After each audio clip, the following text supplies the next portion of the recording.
Stuff I found interesting. Oh yes, the jingle is in action. The jingle is in action. The jingle is in action. I'm going to again hand this one over to Barry to basically let us know what he found interesting this week. I believe there's a prop involved. There is a prop involved. I brought it with me. So for those who are watching on video, hopefully you'll be able to see it there. Yep. It is a book called Leonardo da Vinci, the biography. It's written by Walter Isaacson, who is my favorite biographer. He did the Steve Jobs autobiography. He's done a Benjamin Franklin one. He's done a lot of famous people and does an incredible job at writing up on their stories. So I picked this up a long time ago, probably about a year ago, and I've been slowly moving my way through it. And I wanted to bring it up because Leonardo da Vinci for me was someone I knew very little about a year or two ago, and I've learned a hell of a lot about him in the last little bit, and he's even more fascinating than I thought.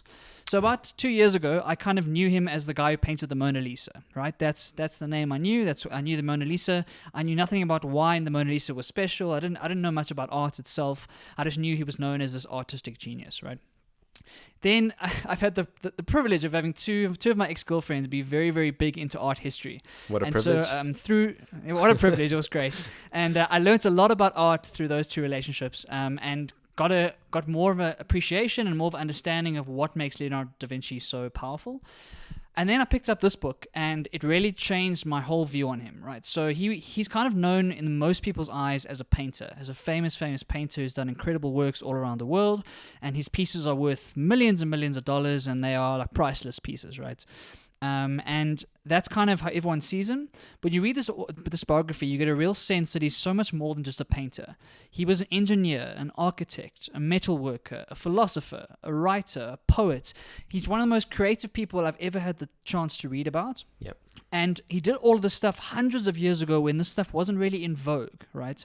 So the number of inventions that he's come up with that he couldn't make happen back then because engineering just wasn't ready yet, but then happened 200 years later is terrifying. He feels like a prophet in some way by the kind of stuff that he predicted and the kind of stuff that he designed.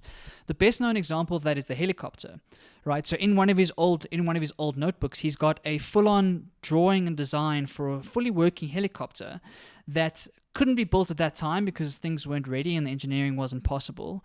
But 200 years later, it is ready and it happens. And so that's one example of many that kind of permeate through this book.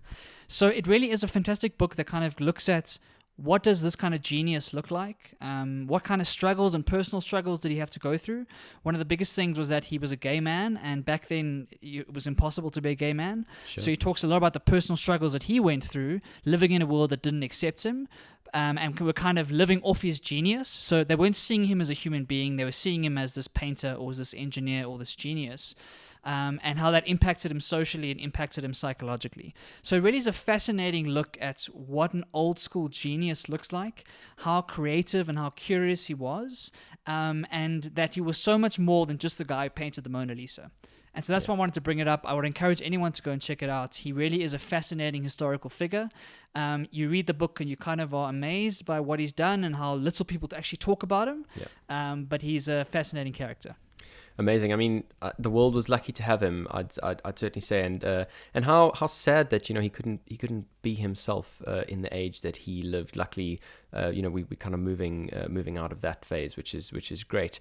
But I mean, do you think there are any kind of modern geniuses of the sort of stature or kind of nature of people like Da Vinci anymore? I mean, I don't know if it's just you, but I certainly feel like civilization has kind of going a little bit backwards in terms of these geniuses who revolutionized the way that the world worked in so many different ways.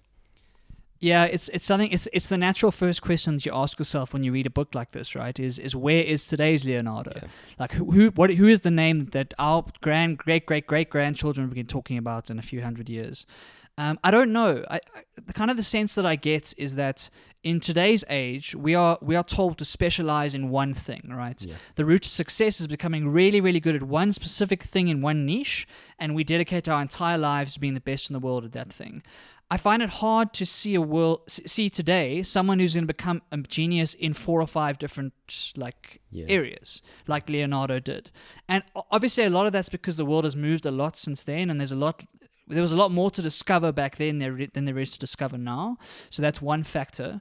But I think that we've got so focused on specialization, and we kind of say jack of all trades, and we kind of stigmatize the person who's generally good at a bunch of things, that I don't see how another Leonardo is going to come into being. That being said, no one saw him coming, right? Yep. So you could have someone popping out of the woodwork at some stage, and these kind of brains only come one every 100 years.